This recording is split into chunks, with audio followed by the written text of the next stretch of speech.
Indian premier league 2025 season కోసం BCCI ఇప్పట్నించే ఏర్పాట్లు సిద్ధం చేస్తోంది.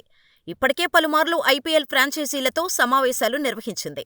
ఐపీఎల్ 2025 సీజన్కు ముందు మెగా వేలం జరగనుంది. దీంతో అన్ని జట్లలో పెద్ద మార్పులను చూడవచ్చు.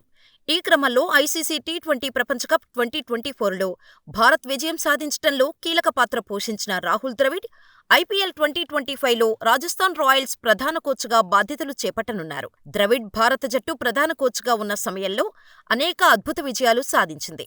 వరుసగా ఐసీసీ టోర్నమెంట్లలో అద్భుత ప్రదర్శన చేసింది. ఒక్క అడుగు దూరంలో వన్డే ప్రపంచకప్ 2023 ఛాంపియన్స్ ట్రోఫీలు మిస్ అయ్యాయి.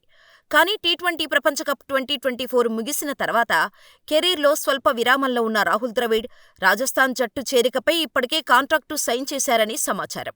ఈ ఏడాది చివరిలో జరిగే ఐపీఎల్ మెగా వేలంలో ఆటగాళ్లను నిలుపుకోవటం వంటి ముఖ్యమైన సమస్యలపై త్వరలో ఫ్రాంచైజీతో కలిసి పనిచేయటం ప్రారంభిస్తాడని క్రికెట్ వర్గాలు పేర్కొంటున్నాయి. రాజస్థాన్, రాహుల్ ద్రవిడ్ మధ్య చర్చలు తుది దశకు చేరుకున్నాయని, త్వరలో ప్రధాన కోచ్గా ఆయన అడుగుపెడతారని సన్నిహిత వర్గాలు తెలిపాయి. ఇదివరకు రాజస్థాన్ రాయల్స్తో కలిసి రాహుల్ ద్రవిడ్ పనిచేశారు. రాహుల్ ద్రవిడ్ 2012-2013లో రాజస్థాన్ రాయల్స్కు కెప్టెన్గా ఉన్నారు. ఐపీఎల్కు వీడ్కోలు చెప్పిన తర్వాత రాజస్థాన్ జట్టుతో మెంటర్గా మరో 2 ఏళ్లు కొనసాగారు. అలాగే గతంలో ద్రావిడ్, రాయల్స్ కెప్టెన్ సంజూ శాంసన్లు కలిసి పనిచేశారు. ఐపీఎల్లో Kerala wicket keeper batter Sanju శాంసన్కు పెద్ద బ్రేక్ రావడంలో ద్రవిడ్ కీలక పాత్ర పోషించాడు.